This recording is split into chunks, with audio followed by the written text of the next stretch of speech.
Hello everyone, स्वागत है आपका एजुकेशन पॉइंट एकेडमी के ऑफिशियल यूट्यूब चैनल पे। तो फ्रेंड्स, आज हम डिस्कस करेंगे पॉलिटी के टॉप 15 क्वेश्चन और डिटेल से इनको सॉल्व करेंगे ताकि आपके आने वाले एग्जाम में आपको अच्छे से हेल्प मिल सके। तो चलिए फ्रेंड, शुरुआत करते हैं अपने फर्स्ट क्वेश्चन की तरफ।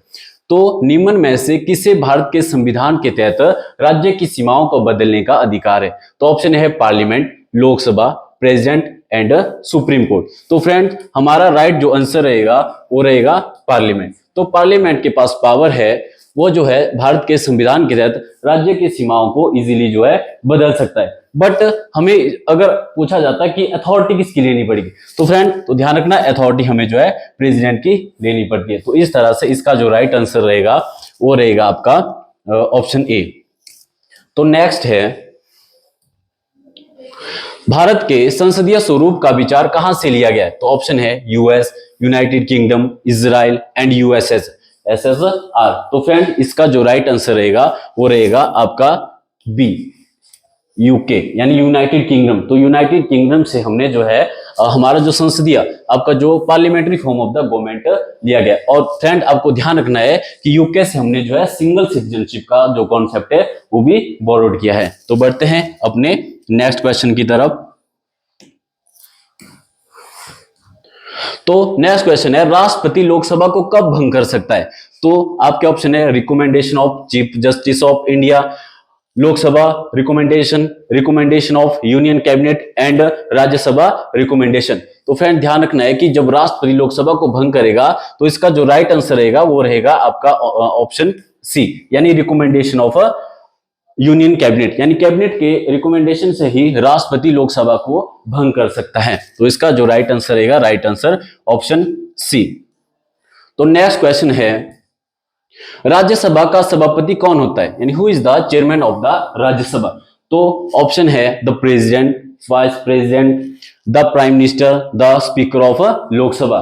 तो हमारा जो राइट आंसर रहेगा वो रहेगा द वाइस प्रेसिडेंट, यानी जो वाइस प्रेसिडेंट होते हैं वो हमारे राज्यसभा के जो है एक्स ऑफिशियो चेयरमैन बन जाते हैं। अगर आर्टिकल पूछा जाए तो आर्टिकल जब हम बात करेंगे तो आर्टिकल 63 में जो है इसका मेंशन बताया गया है प्रेसिडेंट आपका वाइस प्रेसिडेंट के बारे में। जब पूछा जाए कि कौन से आर्टिकल के तहत जो है वो राज्यसभा के जो है चेयरमैन होते हैं, तो फ्रेंड ध्यान रखना आर्टिकल 64। तो आर्टिकल 64 में बताया गया है कि राज्यसभा के जो चेयरमैन है वो डायरेक्ट जो है वाइस प्रेसिडेंट अपॉइंट होते हैं।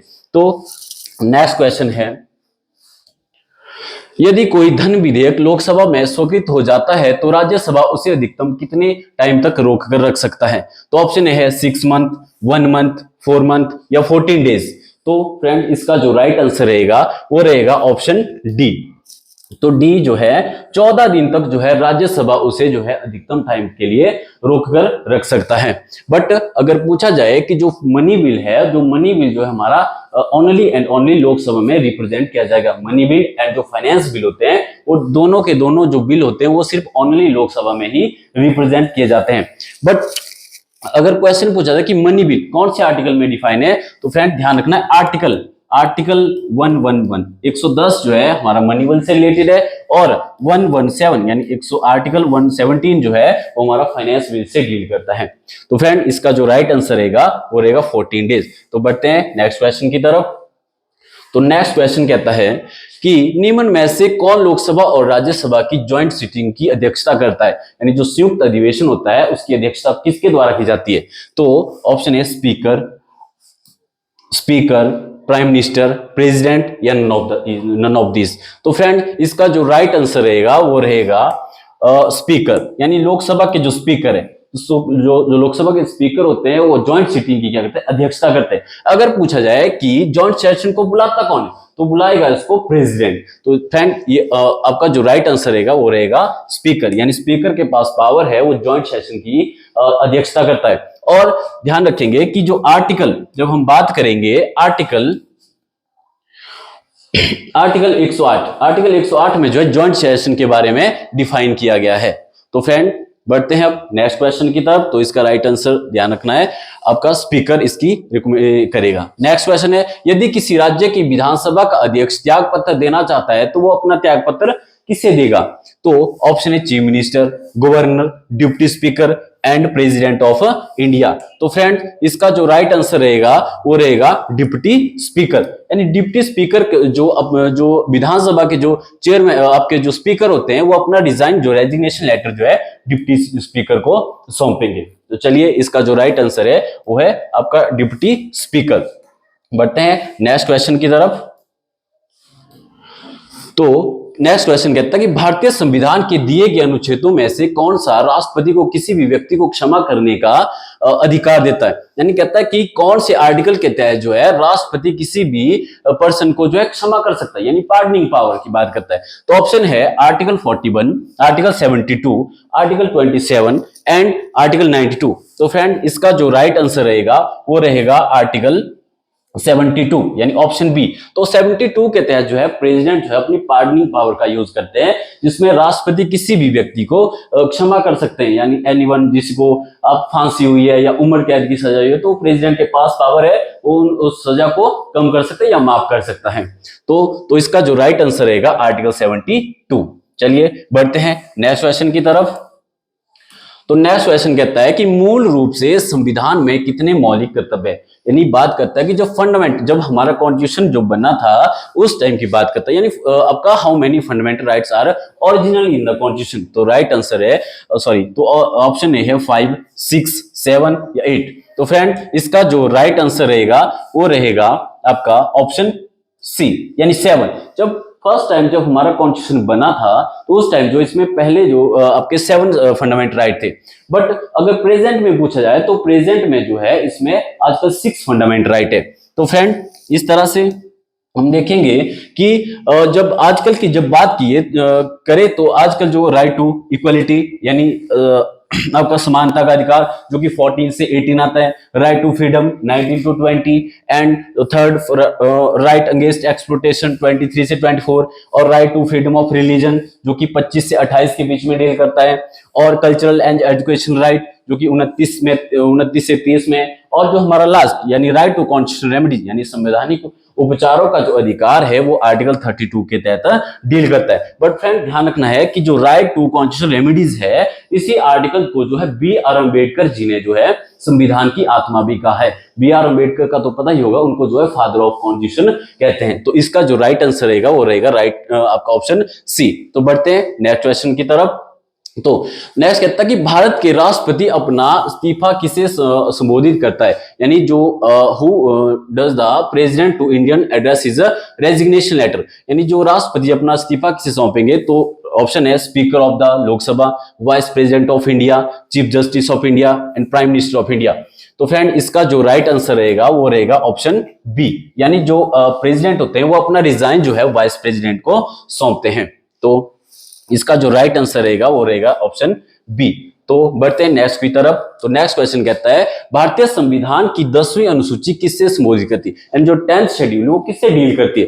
तो ऑप्शन ए है anti defection law, Panchayati Raj, land reform, distribute the power between centre and the state. तो फ्रेंड इसका जो राइट आंसर रहेगा वो रहेगा ऑप्शन ए यानी एंटी डिफेक्शन लॉ यानी दल बदल अधिनियम। इसको जो है हमारे संविधान की 10वीं अनुसूची में जोड़ा गया था। अगर अमेंडमेंट पूछा जाए तो 52 अमेंडमेंट 1985 इसके तहत जो है हमारे संविधान की अनुसूची में इसको जोड़ा गया था।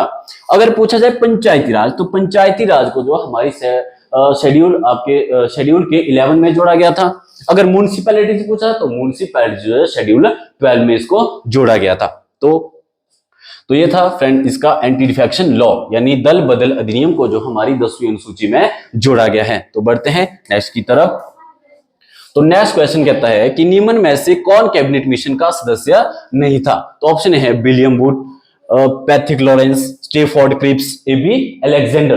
फ्रेंड तो जो इसका जो राइट आंसर रहेगा वो रहेगा ऑप्शन ए यानी विलियम वुड्स। ये जो है हमारे जो कैबिनेट मिशन प्लान के द्वारा जब अथॉरिटी दी गई थी हमारे संविधान को बनाने के लिए तो उस टाइम ये उसके मेंबर नहीं थे। तो ये जो 3 मेंबर थे Patrick Lawrence, Stafford Cripps, A B. Alexander, ये जो इनके द्वारा जो है कैबिनेट मिशन भारत भेजा गया था। अगर इसके हेड पूछा जाए तो हेड जो है इसके पैथिक लॉरेंस थे, यानी ये हेड के रूप में जो है ये रिप्रेजेंट कर रहे थे इसको कैबिनेट मिशन प्लान को। अगर पूछा जाए कैबिनेट मिशन प्लान कब भारत आया, तो कैबिनेट मिशन प्लान जो है 1946 में जो है इंडिया आया था, और इसने क्या किया था, इसने हमारे संविधान को बनाने की अथॉरिटी दी थी। तो बढ़ते हैं नेक्स्ट क्वेश्चन की तरफ।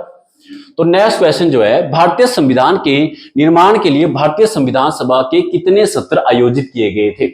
तो ऑप्शन ए है 7, 9, 12 एंड 15। तो फ्रेंड इसका जो राइट आंसर रहेगा वो रहेगा ऑप्शन सी, यानी जो हमारे संविधान में जो सेशन हुए हैं, सत्र हुए हैं, वो टोटल जो है 12 सेशन हुए हैं, और लास्ट सेशन जो है हमारे संविधान का जो है 24 जैन 1950 को हुआ था। तो इसी दिन जो है जो राष्ट्रीय गान और राष्ट्रीय गीत, जो national anthem and national song है, उसको भी अडॉप्ट किया गया था। तो फ्रेंड ध्यान रखना है, जब हमारा संविधान जो है पूर्ण रूप से लागू किया गया था, तो कब किया गया था, तो पूर्ण रूप से जब लागू किया गया था तो 26 जैन 1950 को हमारा भारतीय संविधान पूर्ण रूप से लागू किया गया था। अगर पूछा जाए इसको पारित कब किया गया, यानी इसको एक्सेप्ट कब किया गया, तो इसको किया गया आपका 26 नवंबर 1949। इसको जो है इस दिन क्या किया था, पूर्ण रूप से जो है इसको जो है पूर्ण रूप से स्वीकार किया गया, एक्सेप्ट किया गया।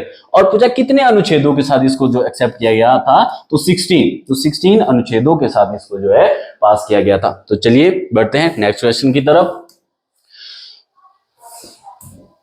तो नेक्स्ट क्वेश्चन कहता है कि राज्य की राज्यपाल बनने वाली प्रथम महिला कौन थी? तो ऑप्शन ए है अमृत कौर, सेकंड है श्रेया घोषाल, और नेक्स्ट है सरोजिनी नायडू, एंड नेक्स्ट है नन ऑफ एबव।